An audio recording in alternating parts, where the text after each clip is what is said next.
사람이 무엇을 배우고 또 어디에 속하고 또 어떤 배경에서 자라느냐에 따라서 사용하는 언어가 조금 다릅니다.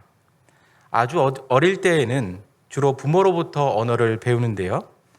부모가 평소에 욕을 많이 하면요, 아이들은 기가 막히게 그 욕을 따라합니다.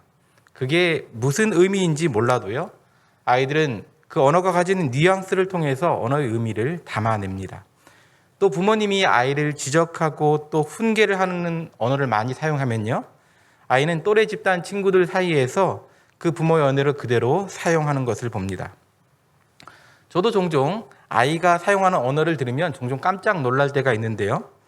제가 깜짝 놀라서 너 어디서 도대체 그런 말 배웠어? 라고 이야기하면 아빠가 그렇게 이야기하잖아 라고 이야기하거나 가족들 중 누군가가 그런 말을 썼다고 이야기합니다. 그러면요, 그런 말 쓰면 안 된다고 혼내기보다는 먼저 재빨리 사과부터 해야 됩니다. 아이는 그 말이 어떤 뜻인지 모르고 말하는 것이기 때문에요, 거기서 혼내기보다는 왜 그런 말을 쓰면 안 되는지 설명해 주고 앞으로 내가 그런 말 쓰지 않도록 했으면 좋겠다라고 이야기해 줘야 합니다. 물론 아이가 크면서 언어를 다양한 통로를 통해서 습득하게 되는데요, 매체나 또는 또래 친구, 또 속해 있는 집단을 통해서 언어를 배워나가게 될 것입니다. 하지만 아직 어린 아이들은 부모의 영향이 절대적이어서 아이들이 쓰는 말을 들으면 그 아이의 부모님이 어떤 언어들을 주로 쓰는가를 어느 정도 파악할 수 있는 것 같습니다. 언어는 문화를 이루는 요소이자 문화의 매개물 혹은 결과물입니다. 그래서 어떤 집단에 속해 있느냐에 따라서 습득하는, 사용하는 언어가 달라지는 것이죠. 예를 들어서 대학교에서 국문학을 전공한 사람과 경영학을 전공한 사람이 길을 가다가 아주 예쁜 건물, 똑같은 건물을 보고 하는 말이 굉장히 다릅니다. 국문학을 전공한 사람은 그 건물을 보면서 건물이 참 주변과 잘 어울린다. 야, 저 건물 옥상 꼭대기에서 경치를 보면 참 아름답겠다, 예쁘겠다, 이런 말을 하는데요. 경영학을 전공한 사람은 야, 이 건물 시세가 얼마나 될까? 아, 이 건물에다가 어떤 업종을 하면 잘 될까? 제가 경영학을 전공해서 좀 이런 생각을 많이 하는 것 같습니다. 이런 현상은요, 우리의 신앙생활에서도 나타나는 것 같습니다. 우리가 교회를 다니기 때문에 교회 밖의 사람들은 잘 쓰지 않는 단어들을 우리는 사용하는데요. 어떤 단어들이 있을까요? 형제, 자매, 축복, 감사, 예배, 찬양, 기도, 회개, 소명, 비전. 물론 교회 밖에 있는 사람들도 이런 단어들을 쓰긴 하지만 잘 사용하지 않죠. 그리고 오늘 본문과 관련된 승리 또한 그렇습니다. 교회 밖에서는 보통 승리라는 말을 잘 사용하지 않습니다. 그나마 자주 쓰는 경우가 스포츠 경기인데요, 거기서도 승리라는 말보다는 이겼다라는 말을 합니다. 우리나라가 예를 들어서 일본을 상대로 승리했어 라는 말보다는 우리나라가 일본을 이겼어 라고 이야기하죠. 같은 의미의 표현이지만 이 승리라는 표현은 말보다는 문자로 더 자주 표현하는 것 같습니다. 그런데 우리 교회에서는요, 이 승리라는 단어가요, 인사말로 쓰이기도 합니다. 이런 말 종종 들어보셨을 겁니다. 그리고 또 한 번쯤은 사용해 보셨을 텐데요. 이번 한 주도 승리하십시오. 반드시 승리하실 겁니다. 한 주 동안 승리하셨나요? 인사말이죠. 아마 한 번쯤 여기 계신 분들 써보셨을 겁니다. 우리가 종종 이 승리라는 말을 사용하는데 과연 무엇에 대한 승리고 어떻게 승리하는 것일까요? 저는 오늘 말씀을 통해서, 본문을 통해서 성경에서 말하는 승리와 우리가 어떤 연관이 있는지 한번 확인해보고 점검해보는 시간을 가지면 좋겠습니다. 오늘 본문은요, 아말렉과 이스라엘의 싸움을 다루고 있는데요, 이 아말렉은 원래 에서의 후손입니다. 창세기 36장 12절을 보면요, 에서의 아들 엘리바스의 첩 딥나는 아말렉을 엘리바스에게 낳았으니 이들은 에서의 아내 아다의 자손이며 라고 기록합니다. 그러니까 이스라엘은 야곱의 자손이고 아말렉은 야곱의 형 에서의 자손이니까 이스라엘과 아말렉은요, 그 뿌리가 같은 형제 민족인 것입니다. 두 민족이 서로 뿌리가 같다는 걸 몰랐을까요? 분명 이들은 자신들이 뿌리가 같다, 형제 민족이다라는 걸 서로 알았을 겁니다. 그런데 성경은요, 아말렉과 이스라엘의 관계를 원수지간처럼 표현합니다. 물론 야곱과 에서가 한때 서로 증오의 관계인 적도 있었지만 나중에 그 관계가 회복된 것을 생각하면 도대체 무엇 때문에 이 두 민족이 이렇게 절철지 원수지간이 되었을까 생각하게 되는데요. 오늘 본문의 배경이 이렇습니다. 모세가 이스라엘 백성들을 데리고 출애굽을 하고 또 홍해 바다를 건너게 되지요. 그리고 가나안 땅으로 가는 광야의 여정을 시작합니다. 그런데 이 광야라는 곳이 인간이 살기에는 굉장히 척박한 땅이지요. 먹을 것을 구하기도 어렵고요. 물도 구하기 어렵고 낮에는 뜨거운 태양, 모래바람을 견뎌야 하고요. 또 저녁에는 밤에는 추위를 견뎌야 하는 그런 곳이 바로 광야입니다. 그래서 이스라엘 백성들은 이 광야에서 몇 번이고 하나님께 불평을 하는데 이 아말렉과 싸우기 전에는 마실 물이 없어서 모세와 다투고 하나님을 원망하는 일이 있었습니다. 분명 이스라엘은 출애굽부터 무리바 사건에 이르기까지 하나님의 특별한 은혜를 직접적으로 경험했고 하나님이 그들을 인도해 주시고 먹여 주셨습니다. 그러나 한편으로는 이스라엘은 어느 한 곳에 정착하지 못하고 계속 이동해야 했고 늘 생존을 걱정해야 하는 그런 삶의 불확실성이 매우 큰 상태가 바로 이스라엘의 상황입니다. 지금 이스라엘은요, 굉장히 피곤하고 매우 지쳐 있는 상태입니다. 아말렉은요, 그런 이스라엘을 선제 공격한 겁니다. 하나님은 이런 아말렉의 공격을 신명기 25장 17절에서 19절까지 해서 이렇게 평가하십니다. 너희는 애굽에서 나오는 길에 아말렉이 내게 행한 일을 기억하라. 곧 그들이 너를 길에서 만나 내가 피곤할 때에 내 뒤에 떨어진 약한 자들을 쳤고 하나님을 두려워하지 아니하였느니라. 그러므로 내 하나님 여호와께서 내게 기업으로 주어 차지하게 하시는 땅에서 내 하나님 여호와께서 사방에 있는 모든 적군으로부터 내게 안식을 주실 때에 너는 천하에서 아말렉에 대한 기억을 지워버리라. 너는 잊지 말지니라. 아말렉은 이 출애굽한 이스라엘 백성들이 자신들의 삶의 영역을 빼앗을까 두려워서 먼저 선제 공격을 한 것인데요. 그러나 이 아말렉의 공격은 형제 민족인 이스라엘을 향한 것이었고 이스라엘과 정면 승부가 아닌 힘없고 연약해서 뒤처진 자들에 대한 괴롭힘이었습니다. 그래서 하나님은 아말렉과 싸우시겠다고 이야기하시면서 본문 16절에서 이야기하셨고 우리가 읽은 이 신명기에서는 아말렉의 행위를 잊지 말고 아말렉을 흔적도 없이 지워버리라고 주님께서 명령하신 것입니다.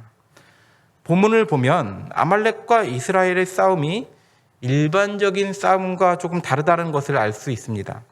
무엇보다 싸움의 승패에 관한 것인데요. 9절을 보면 모세가 여호수아에게 이렇게 이야기합니다. 우리를 위하여 사람들을 택하여 나가서 아말렉과 싸우라. 출애굽한 이스라엘 백성들은 서로 죽고 죽이는 싸움에 익숙한 사람들이 아닙니다. 그들은 노예로 살았던 사람들입니다. 건축물을 만들거나 농사를 짓거나 목축을 하는 거라면 익숙하고 어느 정도 잘 해낼 수 있겠지만 이 싸움이라는 것은 그들에게 낯선 일이죠. 무기를 다루는 것도 또 싸움의 기술도 전략도 어느 것 하나 갖추지 못한 것이 현재 이스라엘입니다. 그래서 모세는 여호수아에게 신중하게 사람을 선별해서 전쟁에 나가라고 지금 말하고 있습니다. 여호수아는 이스라엘 백성들 중에서 믿음이 좋은 사람들, 또 용기가 있는 사람들, 또 싸워서 적을 제압할 만한 신체적인 능력이 있는 사람들을 아마 뽑았을 것입니다. 그러나 아무리 신중하게 사람을 뽑는다 해도요, 결국에는 이스라엘은 비정규군입니다. 그것도 그 수가 얼마 되지도 않았을 그런 선별 인원이 지금 아말렉과 싸움에 익숙한 아말렉과 싸운다는 것은 목숨을 내놓는 일이죠. 모세도요, 바로 이 점을 알았기 때문에 이 전쟁에서 이기려면 하나님의 도우심이 절대적으로 필요하다라는 것을 생각했을 것입니다. 그래서 9절 하반절을 보면요, 모세가 이렇게 말합니다. 내일 내가 하나님의 지팡이를 손에 잡고 산 꼭대기에 서리라.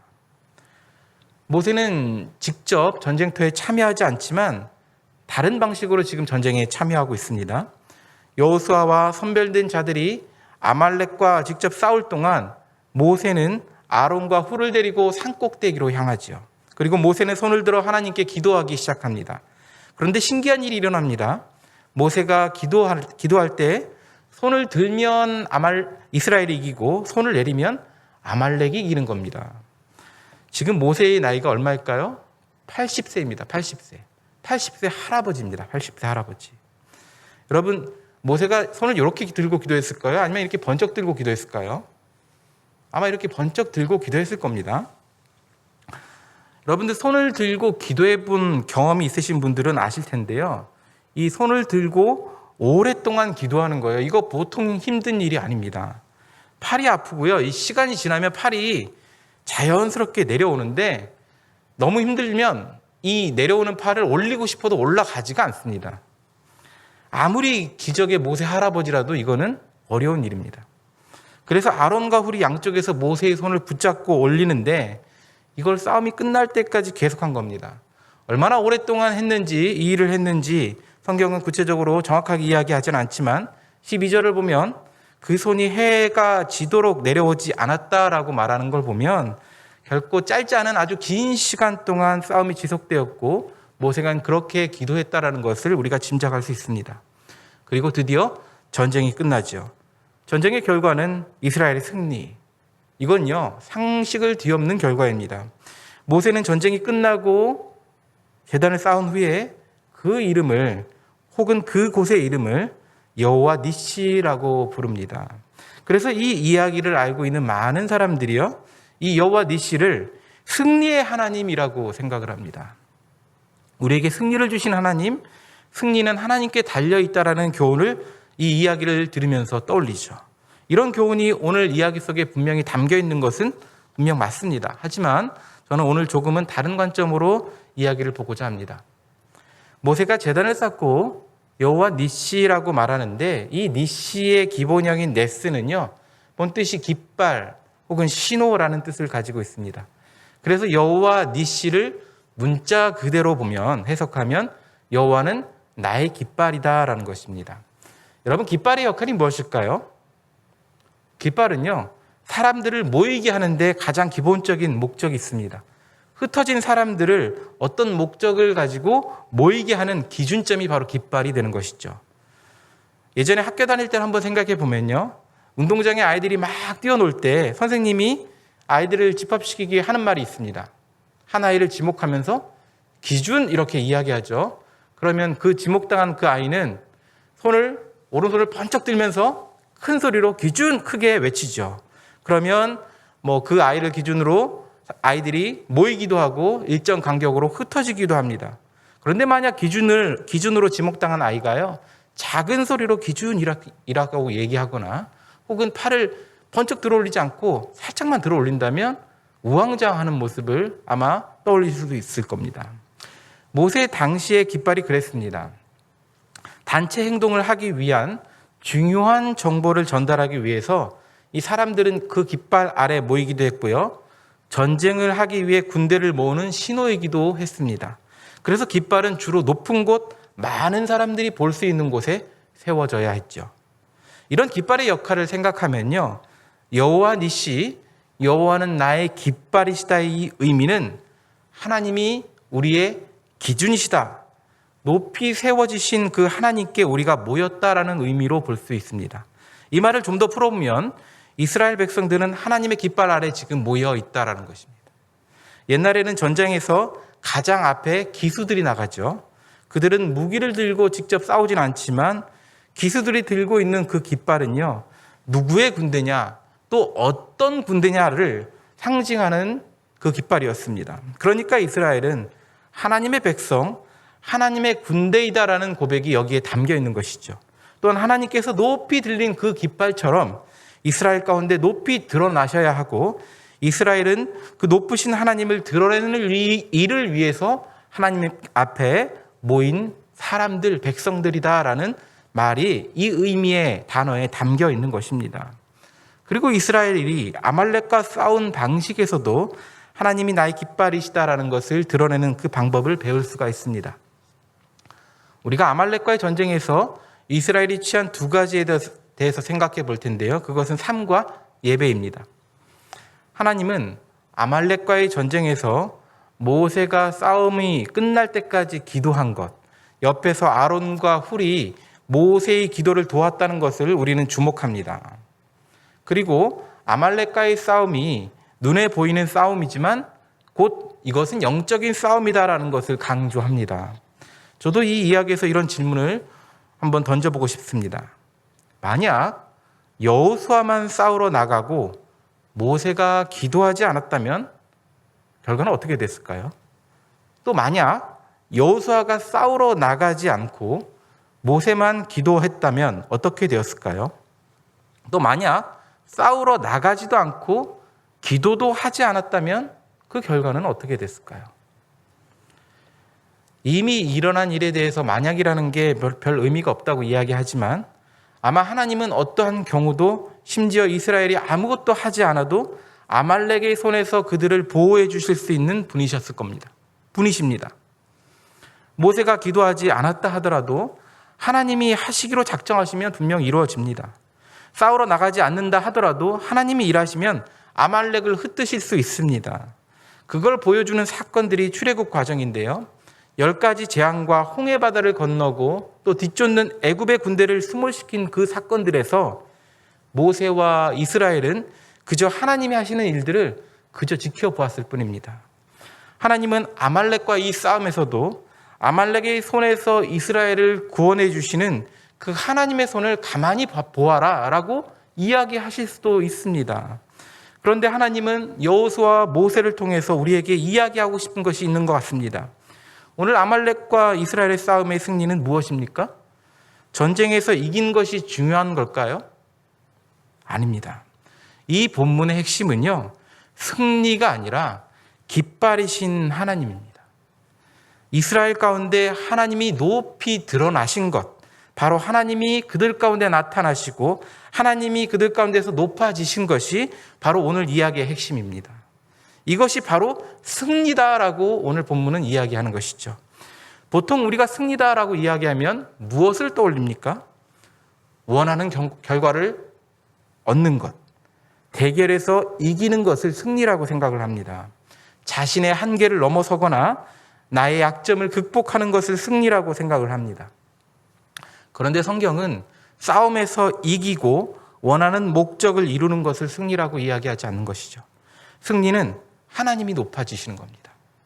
승리는 하나님의 능력과 영광이 나타나는 것입니다.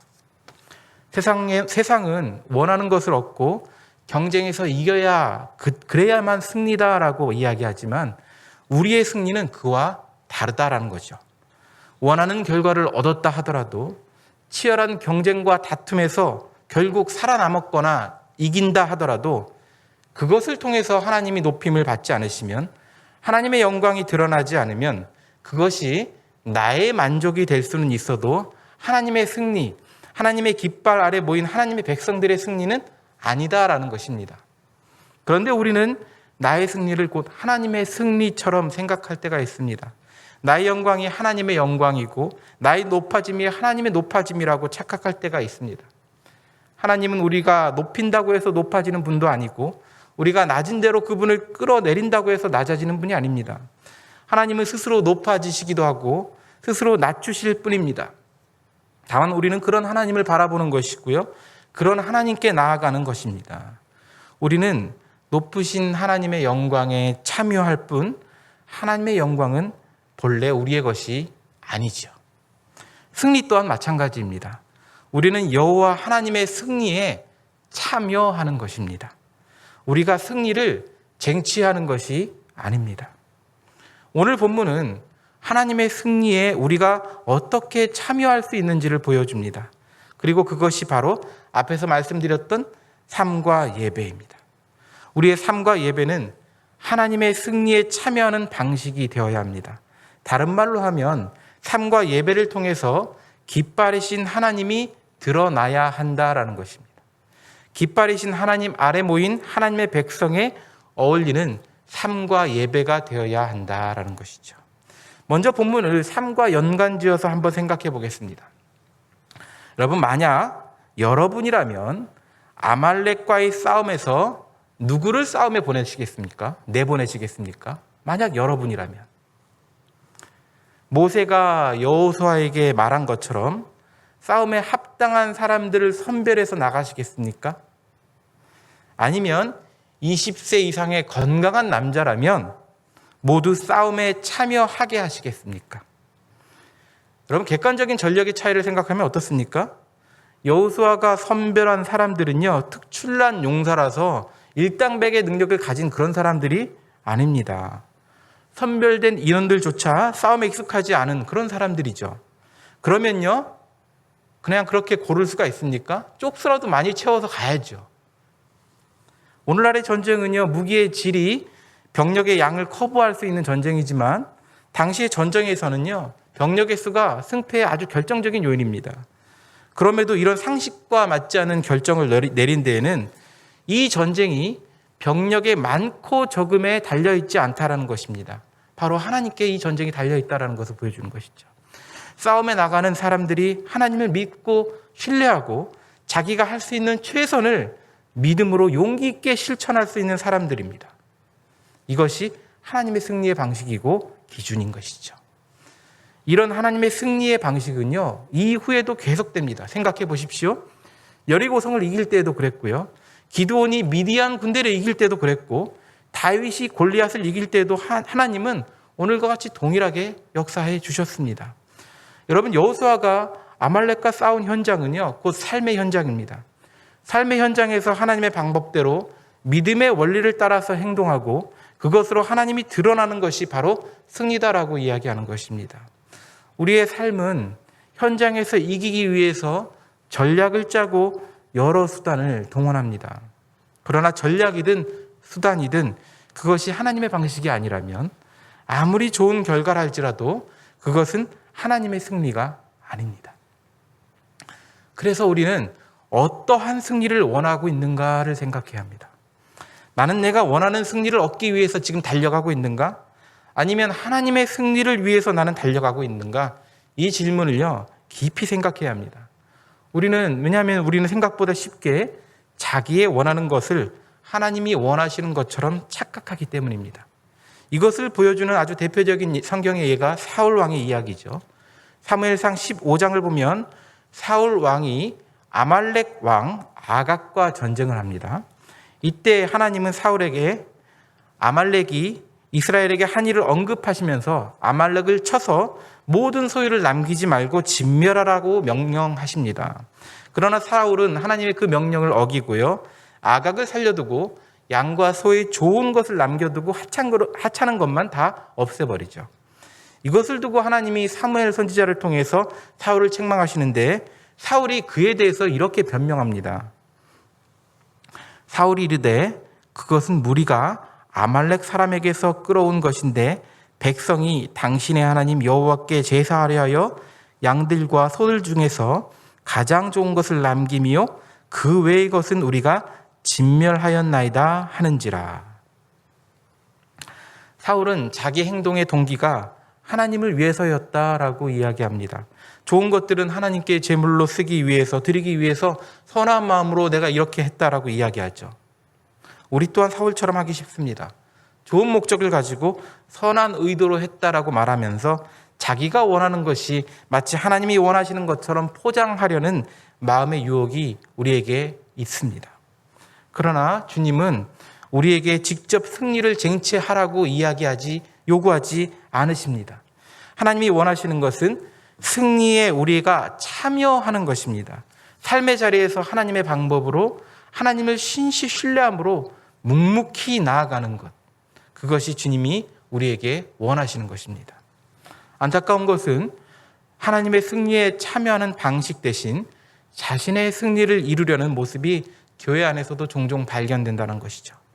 그러다 보니까 교회 안에서 조금 상식에 어긋나는 일들이 아무렇지도 않게 일어나기도 하고 결과를 위해서 과정과 수단을 포장하는 일들이 일어나기도 합니다.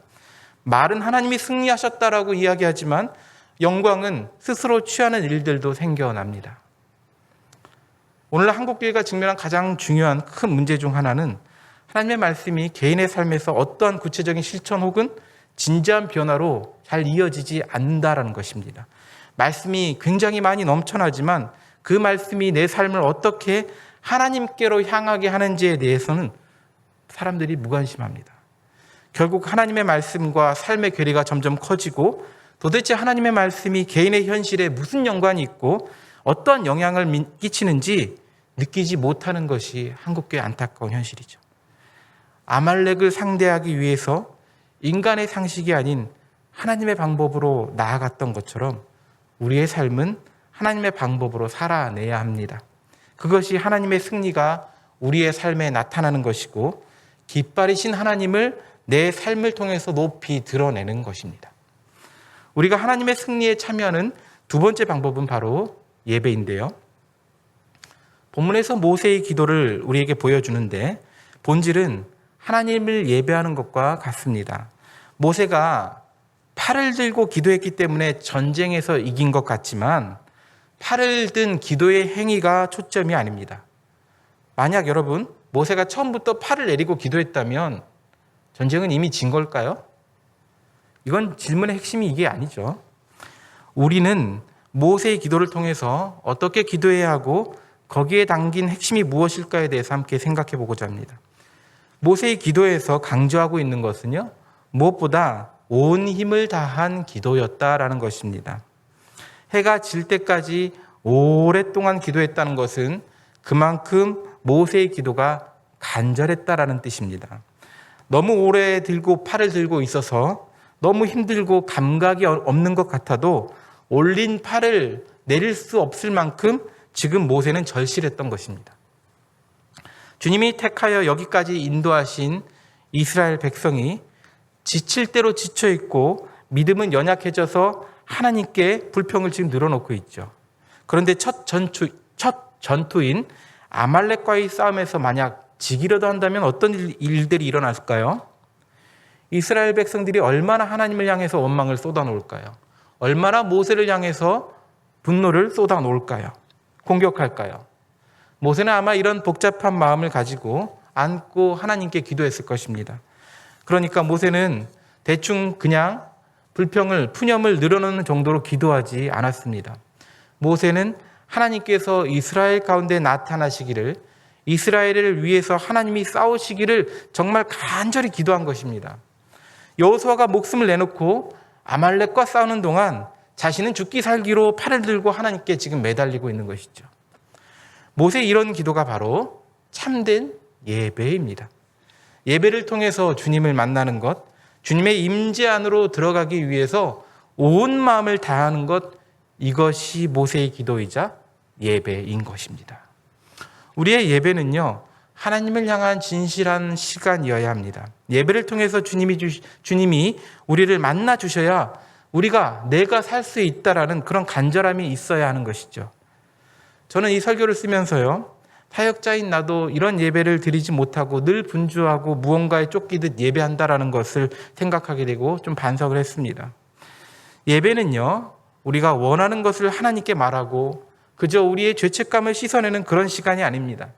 예배는 우리가 하나님의 깃발 아래 모이는 것이고 하나님의 깃발 아래서 하나님의 뜻을 발견하고 확인하는 것입니다.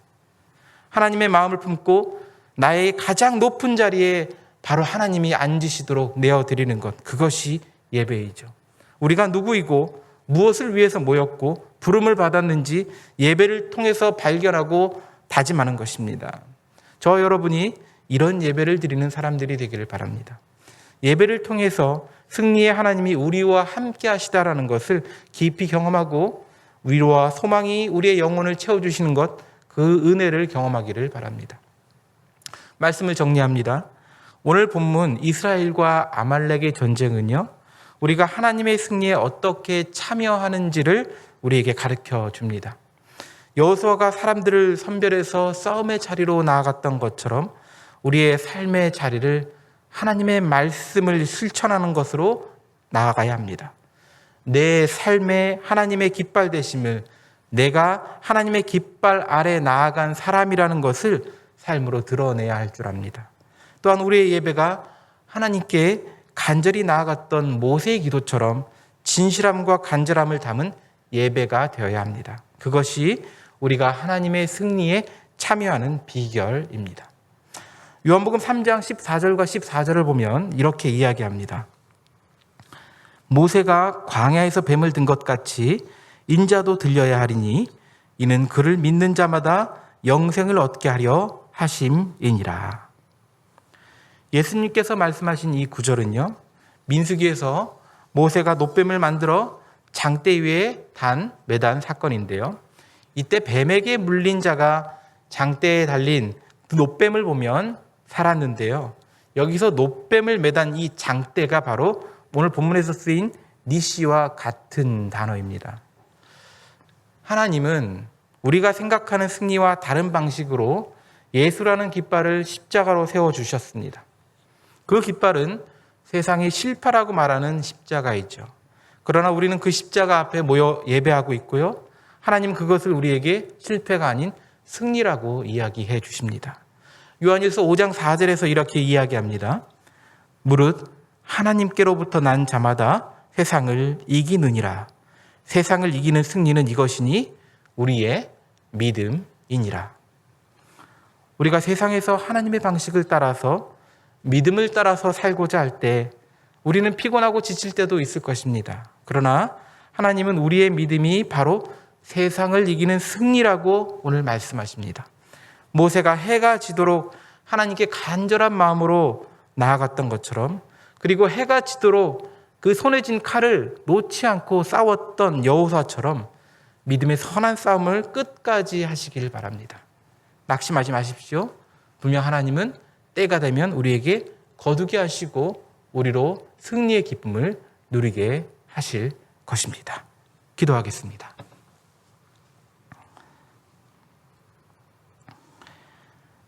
여호와 니시 하나님, 이미 세상에 대해서 승리하신 하나님을 우리가 바라보게 하여 주옵소서. 하나님의 깃발 아래 모인 우리가 하나님의 방식대로 살게 하시고 하나님께 간절한 마음을 담은 예배를 드리게 하여 주옵소서. 우리의 승리가 아닌 하나님의 승리에 참여하게 하시고 세상의 실패라고 말하는 십자가의 깃발 아래 더욱 담대히 가까이 모이는 우리 교회 되게 하여 주시옵소서. 모든 말씀 예수님의 이름으로 기도드립니다. 아멘.